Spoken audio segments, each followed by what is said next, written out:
if there is one team in the entire league that can disrupt the zone, it's the Denver Nuggets. Because you have your center playing point guard, or he's at the top of the key, dictating the offense. Mm-hmm. And having your center at the 3-point line running your offense, that alone just destroys a zone. So that's one, right? Two, Murray can get to the basket and he can create offense for himself or for other players. That's another way to disrupt the zone, right? Like the only other team in the league that might be able to disrupt the zone is maybe the Warriors, because all the body movement and ball movement that they have. But and any team that LeBron's on, obviously. But other than that, like if there was a team that had the players who massively disrupt a zone, it's the Nuggets. Having said all that, most people thought that the Bucks were the best team in the league. Heat beat them in 5. Most people thought that the Celtics were top 3 team in the league with the Bucks and the Nuggets. They beat them in 7. It should have been 6 without a miracle Derek White play. So I don't know. I think logically in my head, I would say, I would probably say Nuggets in 7 if the Heat close out the Celtics in Game 6, because the Heat have literally they come off of a 7-game series, 2 days rest. Nuggets have fresh legs. They've been off for a week and a half. I think the Nuggets win in 6. I think the 2 games that the Heat will win is Butler having a magical 40 point something triple double, and another game would be Caleb Martin, Gabe Vincent, and the rest of the role players just hitting a bunch of threes. The only problem is, unlike the Celtics and unlike the Knicks, and to a degree, unlike the Bucks, the Nuggets are insanely deep with offensive talent.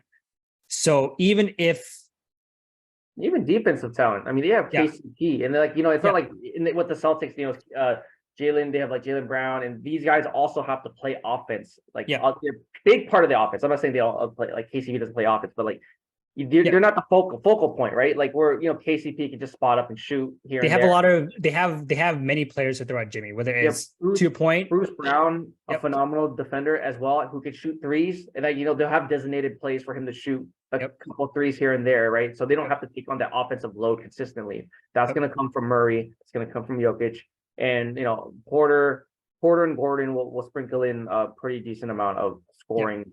From them as well. So I don't know, So to your point, if the Heat the Heat shot 50% from 3, Game 7 against the Celtics. One would think they played amazing offense in Game 7. They only scored 103 points. This Denver team averages 118 points in the playoffs. So I don't know where the Heat can get. So even the Heat play amazing offense. Mm-hmm. I don't even know if they can keep up with the Nuggets offensively, right? And to your point, they literally have like a handful of guys, different guys that can they can throw off at Jimmy. That are, whether it's to your point, KCP, Bruce Brown, Aaron Gordon, Porter Jr., whoever it is.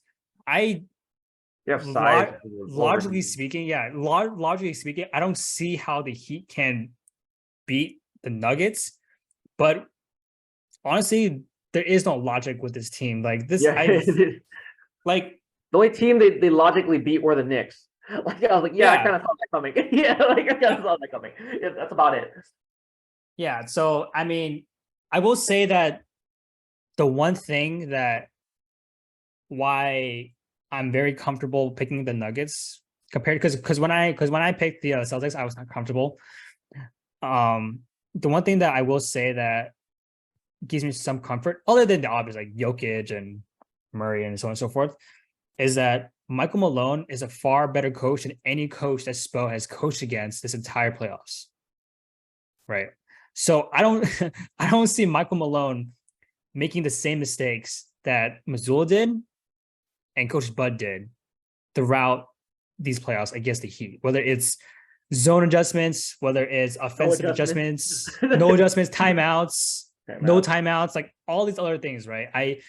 I have some level of comfort that Malone will make the right decision, like because he's won. I believe he's won 50 games, excluding last year because Murray and Porter out. I think he's won 50 games for the last 5 years. Yeah, I mean, ever since he joined. Wait, let me double check. Has he won Coach of the Year? Yes. He hasn't won Coach of the Year yet. Oh, he hasn't? Oh wow, okay.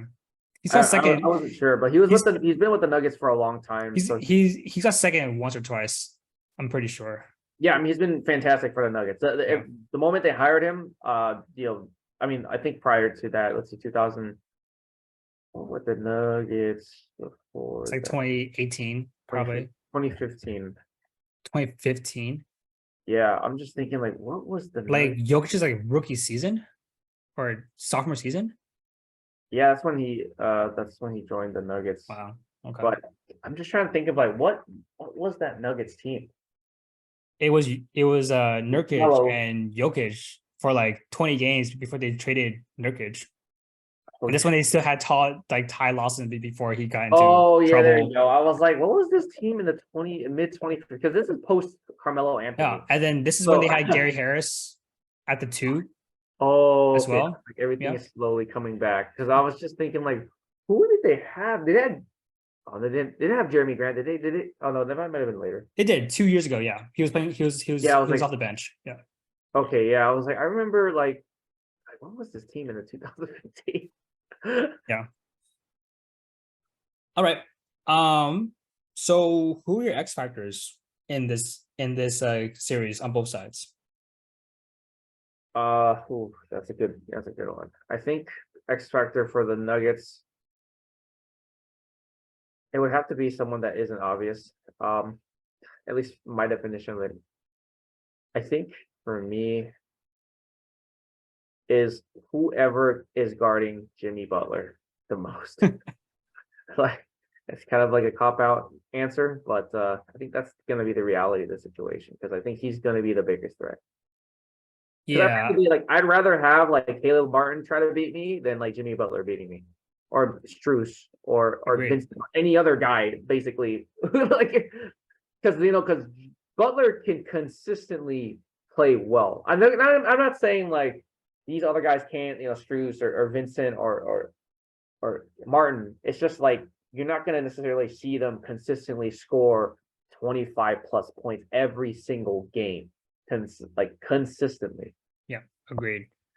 Yeah, I'm very curious to see what Michael Malone does defensively, and especially who starts off on Jimmy, because I feel like Michael Malone is smart enough to know that Gabe Vincent is, if he didn't get hurt, then he would have done so much better against the Celtics. Mm-hmm. And obviously people know about Caleb Martin, right? So I am very curious on how Malone does his defensive rotations. Like who do you, because in your starting five, your two worst defenders in your starting five is Murray and Porter. They're okay defensively at best, but who do you put those two on? Because if whoever they put Porter on or Murray on, that the Heat and Spoelstra are going to expose that. Right, they've been exposed to mismatches throughout this entire playoffs, right? Like, just to give an example, the first 3 games of the Celtics series, they were switching Derek White onto Jimmy Butler the entire time. So, I agree with you on that. But vice versa, who's your X factor for the Heat? For the Miami Heat, honest, I mean, this is kind of I wouldn't say it's easy pick, or I'm gonna pick a starter. I honestly think the X factor has come from Bam. 100%. How is he he needs to produce? He can't have these whole point games and just play defense if they expect to beat the Heat. I mean, I'm sorry, if they expect to beat the Nuggets, because he needs to somehow figure out offense in the interior when he's going against Jokic. Yeah. Because if he can find some success, like 20 points a game, and I think it's okay for me to expect that out of him because he's one of the star players on the team. Yeah, dude, I 100% agree with you, right? Listen, like Bam, be consistent too. That's the consistency is key because Yeah. everyone else, Gabe Vincent, Streets, again, they're gonna switch off like having good games, like really good games, and have solid games. Yeah, because against the Lakers, AD was guarding Jokic, LeBron was guarding Jokic a lot. Yeah. Jokic is going to average 30, 10, and 10 easily. Yeah. Like Bam needs to realize that, Jokic is going to get 30, 10, and 10. Like, that's just a given, right? I mean, and the only thing that Bam has to do, there's only two things. One is, to your point, he has to score like 20 points, like make it somewhat competitive, right? Make Jokic actually like defend on the opposite side of the court a little bit to any type of degree, right? And two, literally just make it somewhat difficult for Jokic. Box out, defend hard. He's gonna get 30 points at least, whatever it is. Just make it somewhat competitive, right? You don't even have to match what AD did, but to some degree, you have to like be competitive because if Bam struggled this much against the Celtics, who had Al Horford and Robert Williams, he struggled this much against the Celtics, he's gonna get destroyed by Jokic if he plays the way that he did. Significantly better player than both of them. Exactly. You mentioned significantly. I mean, if a guy like AD who was healthy couldn't really contain him, and I think we all can agree AD is a better player than all the players we just mentioned. That will get thrown against Jokic. Yes, agreed. So like if AD had a lot of trouble, like I can't imagine Bam like not having a huge issue. But again, like he has to either score, focus more on offense, or if he does want to focus more defensively, he needs to somehow limit Jokic's production. That's like the only way. Because if Jokic is going off and you're not scoring, or if Jokic is still scoring and you're not scoring as well, like it's a recipe for disaster. Yeah. So those are like, honestly, anybody guarding Jimmy Butler on the on the Nuggets. Whoever it is that night, because I like as you mentioned, I think if you consistently have one defender on Jimmy, Spo will figure out a way to get a good matchup, right? But if he keeps having consistently switch, constant switches on Jimmy, it's harder for Spo to game plan. Yeah. So that's why I'm saying like, whoever the X factor for the Nuggets is whoever's guarding Jimmy. Yeah. I think for me, for the Nuggets, it would probably be Aaron Gordon for 3 reasons. One, he's definitely going to guard Jimmy. I don't know if he's going to start off on Jimmy, but he will have moments throughout each game where he's going to guard Jimmy. 2, he's also going to guard Caleb Martin, right? He's going to. I really believe that Malone is going to throw him out there at different players against. He is athletic, and I think he can catch up with slightly smaller players. Yeah, like 4, maybe like a 3. Yes. I also think that Spoelstra will try to expose Aaron Gordon on offense quite a bit because of all the 5 starters on the Nuggets, he's probably the least effective scorer. Yes, and definitely the least effective shooter for sure. And the last reason why I think he's the X factor is because we kind of saw it against the Lakers, and we definitely saw it when the Heat played against the Celtics.